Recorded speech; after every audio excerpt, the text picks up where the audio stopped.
Coach Art Briles from Baylor. Coach, welcome, and your thoughts about the upcoming season. Okay, thank you very much. Certainly excited and proud to be here. I mean, in our profession, if you can show up again another year, it's always a great year. So I'm happy to be back, happy to represent Baylor in the Big 12. I was at a luncheon a few days ago, actually here in Dallas, and somebody asked me, what's your highlight, Coach? Give me a highlight over the last, couple of years or something. And I said, hey, a highlight to me is this time of year. This time of year when there's so much anticipation, so much energy, so much hope and vision that, it just kind of makes you be excited, makes you be happy, makes you be fired up because everybody's got aspirations and dreams, and it's our job to help people fulfill them. So this is the best time of year, and I'm like I said, very thankful to be at Baylor University and being a member of the Big 12. So we're excited about this season. We feel like we got a unit that understands each other, loves each other, respects each other, and knows how to win football games, and that's a critical thing. There's all kinds of experience. Our guys have good experience. They have winning experience. They have championship experience, and that's a big feather in Baylor's cap in our locker room, because that's what runs your football team, is your locker room. And we got good guys in there that are great leaders, and there's 4 of them here today that represent us in a great fashion, so I'm very proud of them. Okay, we'll take questions for Coach. If you put your hand up, we got one in the middle right here, and then we'll move a little bit further back. Again, if you would, please state your name and your affiliation. Art, Tim Griffin with the San Antonio Express News. How are you doing today? Good. A lot's been made about the change at quarterback. I wonder how you would compare Seth maybe to where Bryce was at the same point in their careers. That's a great question, and certainly a fair question. Quite honestly, I felt like I knew Bryce just a little bit better, what his abilities were, how his mind worked, and I thought how he would perform. With Seth, it's still kind of a process to where, we're trying to fill out exactly, how to coach him, what motivates him, what his strengths are, and make sure that we give him opportunities to be successful. He's got a tremendous amount of talent. He's got a tremendous amount of drive. He's a local kid from Garland High School, and he's a guy that I really respect his work ethic, his attitude, and his take on how he needs to perform. So those things are pretty clear. I mean, the thing that we've got to do is make sure that he doesn't feel like he's got too much pressure on himself to perform at an extremely high level, because with 9 back on defense and some pretty good people around him offensively, you just got to be good. You don't have to be great. You just got to be predictable, and that's what we'll expect out of him, especially early till we get a feel, and then we'll turn him loose. Question on the aisle right there in front of you. Coach, Ben Kirchhoff from Bleacher Report, right in the middle. Yep. Okay. Close enough. Bleacher Report's pretty on most of their calls, so I'd like to see you. Where you at? Right here, sir. Okay. All right. Y'all are kind of out there on info pretty quickly most of the time. I have a question about the other Bryce Hager on defense, losing him. What kind of ground do you have to make up then in terms of what he did for that defense in terms of the leadership and the productivity? Yeah, I mean, Bryce and Bryce. I mean, anytime you lose guys that have started for 2 or 3 years, and middle linebacker, quarterback, center, all those guys are key cogs, it's because they're in leadership positions. And so we lost 2 out of 3. We got Kyle Fuller back at center, but we lost Hager and we lost Petty. So, yeah, those are big puzzles, pieces that we have to fill. But, we like our guys. We like our people that we got there. We feel very good about Grant Campbell, Taylor Young, Raekwon Davis, Avion Edwards. So we got people that we have a lot of confidence in that have made plays for us in the past. And, the only way to get an opportunity is have game day experience to play on game day. And once these guys get a chance to play, then you have opportunity to prove yourself. I mean, RG3, Nick Florence, Bryce Petty. Now we'll see what Seth Russell can do. But you have to have a chance to get on the field to perform, and we got some guys that are going to be given that chance. Right across the aisle, Coach, we got another question for you. Coach, Ben Dotson with RCFB. What are you doing to combat penalties this year? Penalties? Yes. I mean, trying not to commit them, first of all, but I mean, it's a subjective game, quite honestly, from the player standpoint to the officiating standpoint. So it's kind of momentum. Momentum works for you, it works against you, in the football field, in life, and in the penalty situation. So it's a situation where, it's certainly been critical against us, at critical times. I'm flashing with about 8 or 10, examples in my head, but on the flip side, we've fortunately been able to, maintain at a pretty high level of performance on the field where we've been able to overcome, some of the drawbacks of penalties. It's the nature of the game, and you don't have to accept it, but you got to deal with it. We got another question right there across the aisle. Right here in the middle, Coach. Cedric Bailey, BGC Sports. Since 2010, you've been there, you turned this program around. Can you talk about the progress you've made in these past 5 years, and compared to the other teams? You've got to be really pleased with the success you've been able to put together at Baylor. I don't know if pleased would be the right word. I just think that we've, kind of been on a mission, and our mission has been to create an atmosphere of excellence, of championships, and of guys that can play at a fearless attitude and a fearless level. And that's just kind of been our goal. We didn't jump in there and say we want to do this and be better than that. We just want to be the best that we can be. And so what we've tried to do, or what we have done, is we've just maintained a fence around our program, and we haven't looked at anybody else. We just worked from within and said, this is the way that we're going to do it. This is Baylor's way.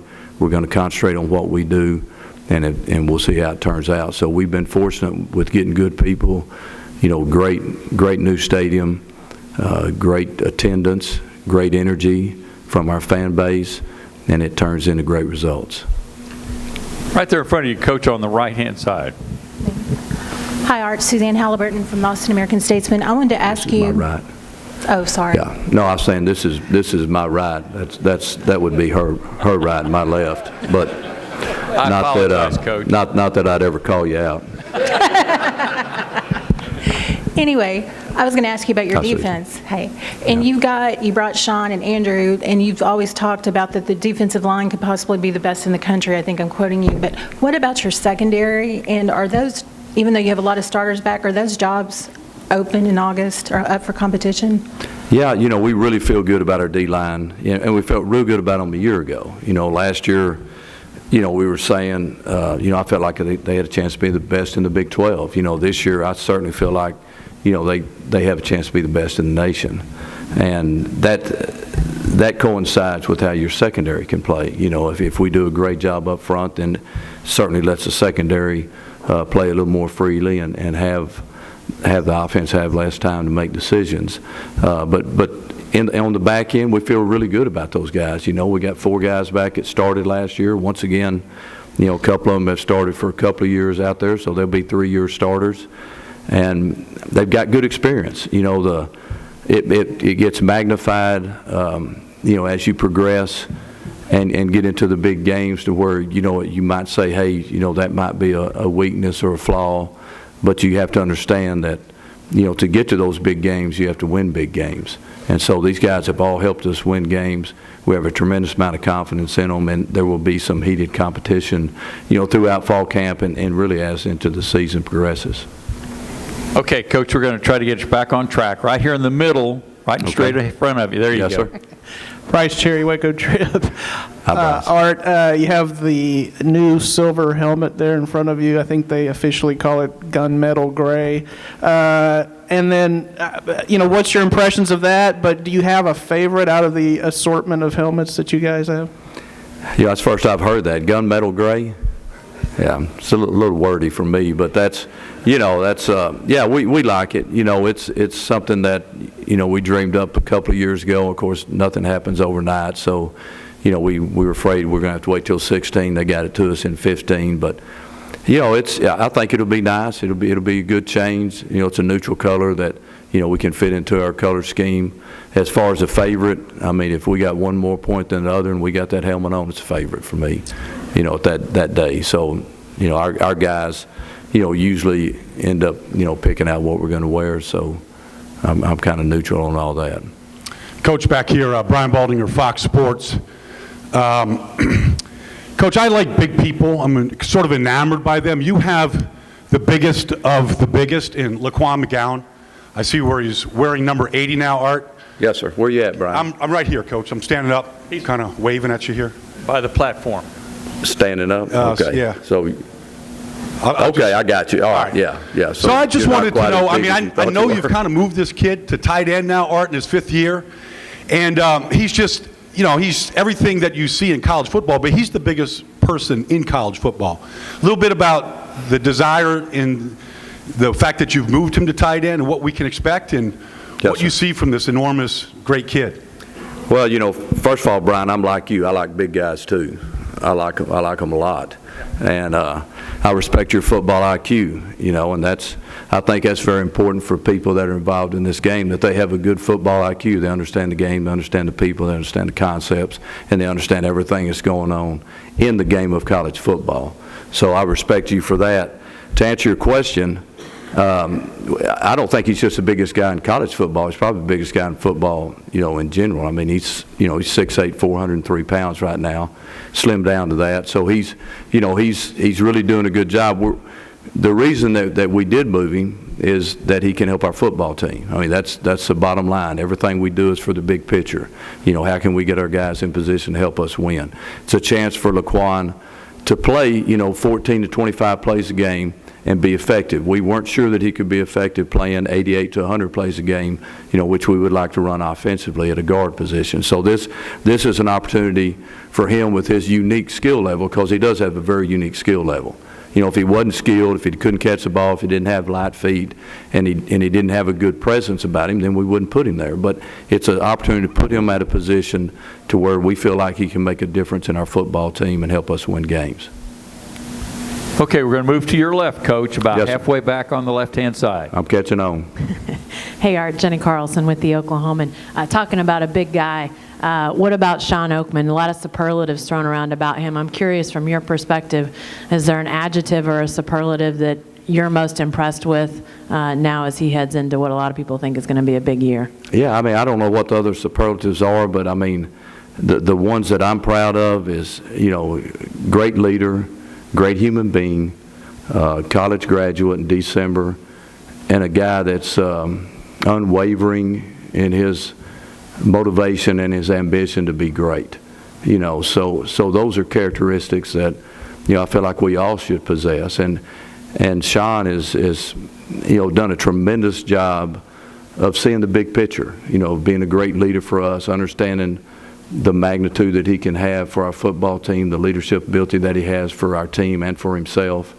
And, so we're blessed that he decided to come back Durango too, because that's two, potentially first-round draft choices from a year ago that, hopefully we'll be able to fulfill that dream in 2016.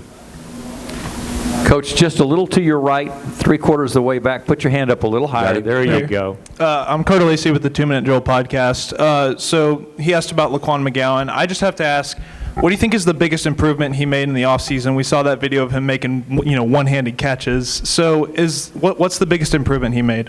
I think just his consistency. It's hard on a big guy. It's hard on a big guy to get up and grind every day. It's hard on anybody.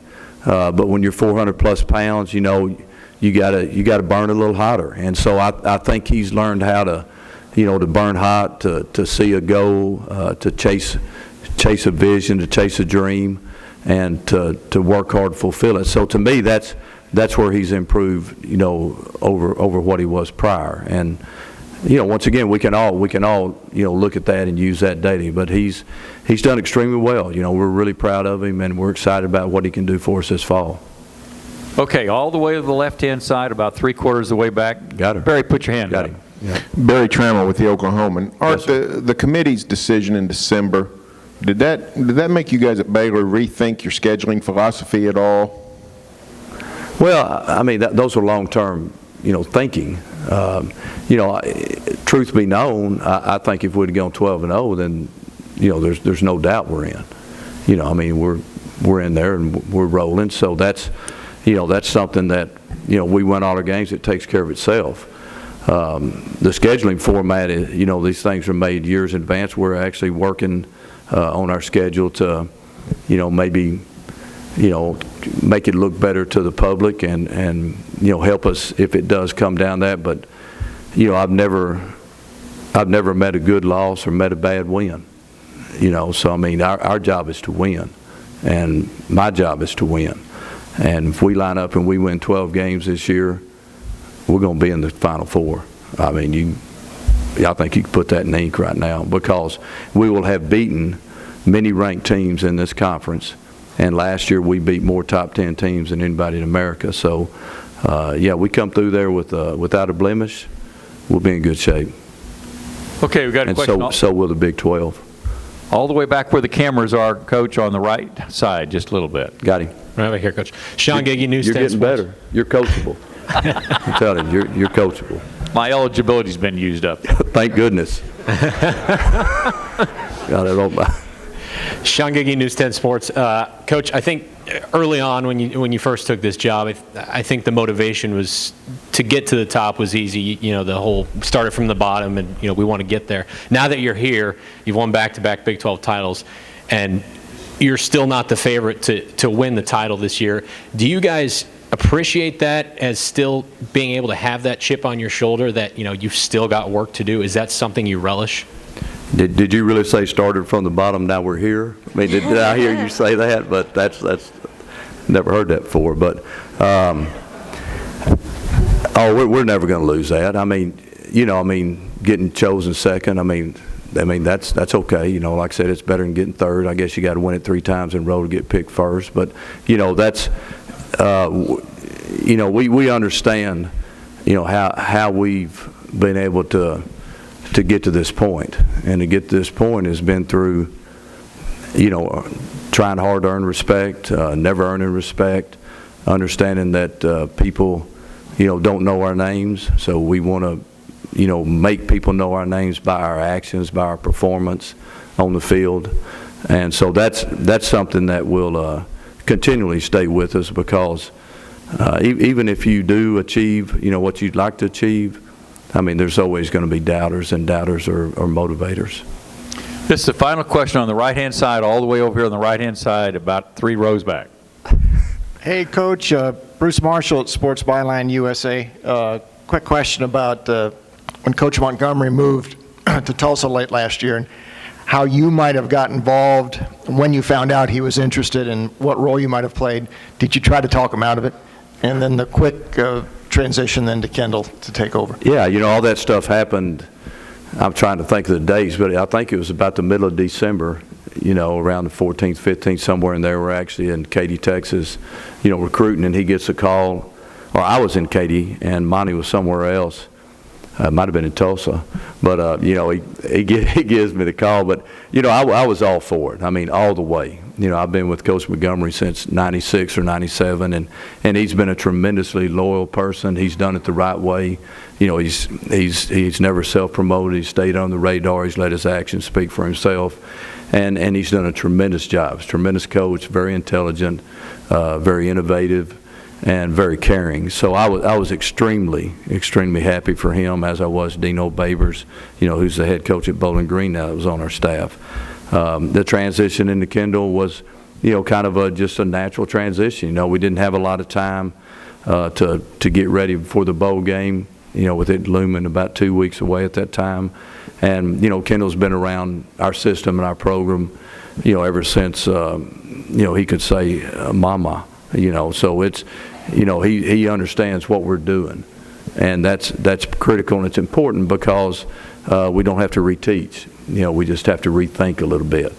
And our players know what they're getting. They understand, how they're going to be treated, what they're going to be expected to do, and how they're going to be expected to do it. And I like the fact that Kendall is going to be, calling the shots. I think that he'll bring a very innovative, a fearless type of approach to our offense. Not that, we've been extremely conservative, but I think that we'll, even be able to escalate that and take it to another level, because, you don't want to stay the same. I mean, when you stay the same, people catch you and you get caught, and it's called an MO, and that's why criminals get caught, because they do the same thing over and over again. You track them, you look at them. If you hunt, you know this deer comes here every day, or if you fish, they get in this fishing hole. So, you got to be a little different. So I think it gives us a chance to be a little bit different, and that's exciting to me. It's very exciting. Okay, Coach, thank you very much for your comments. Thank you all very much.